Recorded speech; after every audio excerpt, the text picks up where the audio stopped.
अस्सलाम वालेकुम viewers. Republic of Ireland के विज़िट वीज़े के लिए लोगों का कीन इंटरेस्ट है। स्पेशली पाकिस्तान से mostly applicant Republic of Ireland के लिए वीज़ा अप्लाई करना चाहते हैं।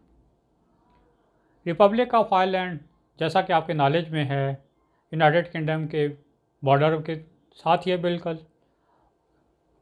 मीनवाइल उनके एक रिवर है, सी है, और आपको जब रिपब्लिक ऑफ आयरलैंड का वीज़ा स्टैम्प हो जाता है तो आपको काफ़ी इजी हो जाता है कि आप यूनाइटेड किंगडम भी विज़िट कर सकते हैं वहाँ अप्लाई करके। व्यूअर्स, रिपब्लिक ऑफ आयरलैंड के विज़िट वीज़ा के लिए क्या रिक्वायरमेंट्स हैं, क्या बेनिफिट्स हैं, वो आपको इस वीडियो में आपको मैं बताऊंगा, तो आप नोट डाउन कर लें। तो आइए स्टार्ट करते हैं।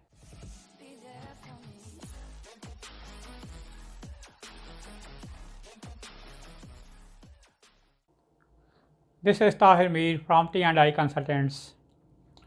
व्यूअर्स, आयरलैंड के विज़िट वीज़ा के लिए सबसे पहले आपने ऑनलाइन वीज़ा एप्लीकेशन सबमिट करानी होती है। ऑनलाइन वीज़ा एप्लीकेशन में आपको थॉरोली इसको स्टडी करना होता है कि जो क्वेश्चंस हैं इनफैक्ट वो इमिग्रेशन रूल्स के मुताबिक होने चाहिए। अकॉर्डिंग टू इमिग्रेशन रूल्स जब आपके क्वेश्चन के आंसर होंगे तो आपके मैक्सिमम चांस वीज़ा स्टैम्प होने के होते हैं। तो नॉर्मली एप्लीकेंट जो अप्लाई करते हैं वो 1 to 2 मंथ के लिए अप्लाई करते हैं। आप जब वीज़ा अप्लाई कर रहे हों तो आपने ट्रैवल कब करना है और आपने वापस कब आना है, वो सारी डिटेल हो आपके पास, और आपने well in time visa apply करना है। आपकी बेस्ट ट्राई ये होनी चाहिए कि आपने जो वीज़ा अप्लाई करना है वो ट्रैवल डेट से कम 3 महीने पहले वीज़ा अप्लाई कर लें, तो वो आपके लिए इनफ टाइम होगा कि वीज़ा ऑफिसर को डिसीजन करने में आसानी होगी। जब आपकी वीज़ा एप्लीकेशन फॉर्म कंप्लीट हो जाए तो एम्बेसी की फ़ीस भी वहीं से डिडक्ट हो जाएगी। आपके पास डेबिट या क्रेडिट कार्ड होना चाहिए और आपका जो कार्ड है वो वैलिड होना चाहिए। आपने नोट डाउन करना है कि जब आपकी वीज़ा एप्लीकेशन फॉर्म के बाद फ़ीस सबमिट होगी तो आपको एक रिसिप्ट रिसीव होगी, वो आपके पास होने चाहिए। कार्ड जब आप यूज़ कर रहे हों तो उसमें जो डेटा होता है वो आपने किसी और को मेंशन नहीं करना, सिर्फ आपने थॉरोली उसको देख के और आपने ऑनलाइन उसका डेटा सबमिट कराना है। आपने बैंक को कॉल करनी है कि मैंने इंटरनेशनल पेमेंट्स करनी है, तो आपको ई कॉमर्स एक्टिवेट होनी चाहिए और डेबिट या क्रेडिट कार्ड भी एक्टिव होना चाहिए।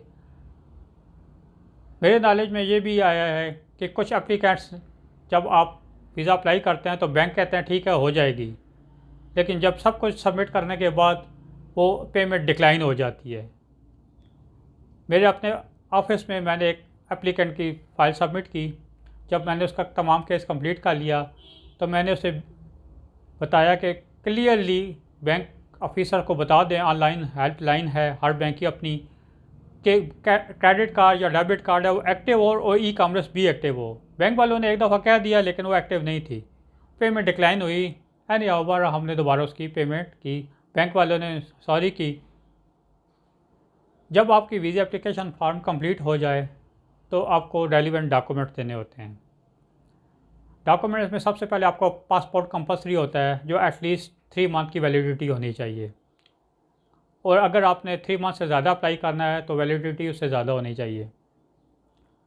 आपको पासपोर्ट साइज़ वाइट बैकग्राउंड में पिक्चर्स रिक्वायर्ड होंगी। थर्ड वन में आपको इंश्योरेंस रिक्वायर्ड होती है। इंश्योरेंस 30,000 यूरो की होनी चाहिए। 30,000 यूरो ऑलमोस्ट $50,000 US डॉलर की इक्वल अमाउंट होती है। आपने अप्रूव्ड कंपनी से इंश्योरेंस लेनी होती है और आपने इंश्योरेंस कंपनी को क्लियरली मेंशन करना है कि ये टाइम पीरियड है, इस डेट को मैंने जाना है, ये मेरी ट्रैवल डेट है और ये मेरी रिटर्न डेट है। इसके अलावा नेक्स्ट ऑफ किन के लिए आपने इंश्योरेंस कंपनी को डेटा देना होता है। इसमें कोविड-19 को भी इंक्लूड किया जाता है कि खुदा न खास्ता कोविड-19 की वजह से कोई प्रॉब्लम हो तो वो भी आपको इंश्योरेंस कवर कर रही हो। बेसिकली इंश्योरेंस का पर्पज़ ये होता है कि अगर खुदा न ख्वास्ता आपको कोई प्रॉब्लम हो, हेल्थ प्रॉब्लम हो, तो ये ही इंश्योरेंस आपको कवर कर ले सारी अमाउंट, और आप उस कंट्री के लिए बर्डन ना हो। आप भी मेंटली सेटिस्फाइड होते हैं कि खुदा न ख्वास्ता मुझे कोई प्रॉब्लम होती है, ऑलरेडी मेरे पास इंश्योरेंस है, वो उसको कवर कर लेगी। तो बंदा रिलैक्स हो के, एप्लीकेंट जब जाते हैं, विजिटर जाते हैं या टूरिस्ट होते हैं, तो रिलैक्स हो के विज़िट कर रहे होते हैं कि खुदा न ख्वास्ता कोई प्रॉब्लम हो तो मेरी इंश्योरेंस ये इसको कवर कर लेगी। इंश्योरेंस के अलावा आपने जो अमाउंट स्पेंड कर रहे हो, जस्ट लाइक आपकी 2000 euro, 3000 euro total amount expenses आ रहे होंगे उस पीरियड में, तो वो आपके पास अमाउंट बैंक स्टेटमेंट में होनी चाहिए। सोर्स ऑफ इनकम आपको शो कराने होते हैं कि अमाउंट जनरेट कहाँ से हो रही होती है।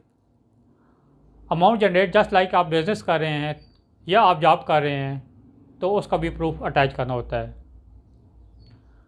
अगर आपके पास अमाउंट बहुत ज़्यादा है, जस्ट लाइक आप 3 मिलियन 4 मिलियन है, तो आपने जस्टिफिकेशन देनी होती है कि ये अमाउंट जनरेट कहाँ से हो रही है। बैंक स्टेटमेंट लास्ट 6 मंथ की रिक्वायर्ड है।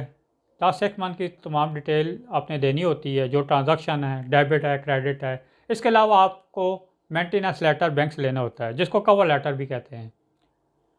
कवर लेटर में आपकी डिटेल होती है कि आपका अकाउंट कब ओपन हुआ है, आपका नेम क्या है, आपका CNIC नंबर क्या है।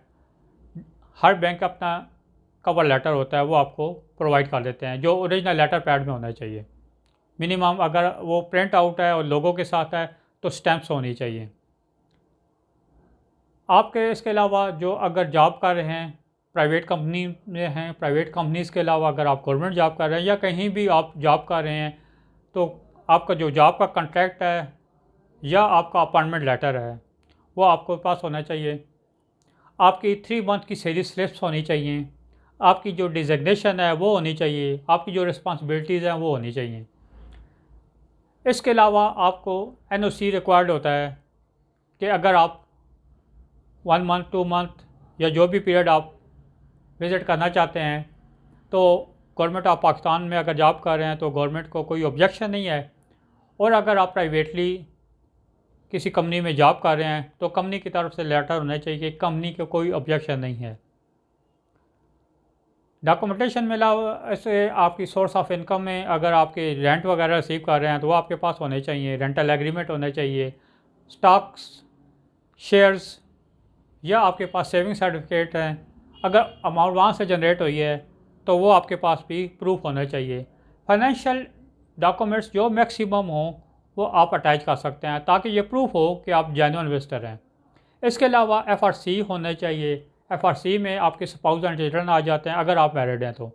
अगर आप सिंगल हैं तो ब्रदर सिस्टर और पेरेंट्स की डिटेल आ जाती है। इसके अलावा जो FRC है वो आपको प्रूफ कर रही होती है कि आपके फैमिली मेम्बर्स कितने हैं। फैमिली मेम्बर्स के अलावा जो आपको डॉक्यूमेंटेशन में रिकॉर्ड होती है वो मैरिज सर्टिफिकेट सेपरेट रिक्वायर्ड होता है।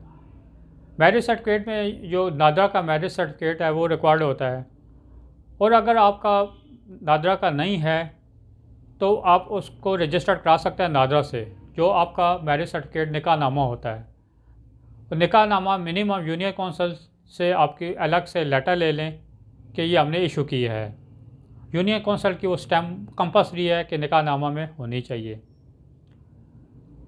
तो व्यूअर्स, ये सारी डॉक्यूमेंटेशन की डिटेल थी जो मैंने आपको मेंशन की है।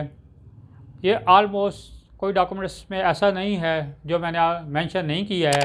इसके अलावा फर्दर डॉक्यूमेंट्स अगर एम्बेसी को रिक्वायर्ड हुए तो वो आपको कॉल करके कह सकते हैं या ईमेल कर सकते हैं।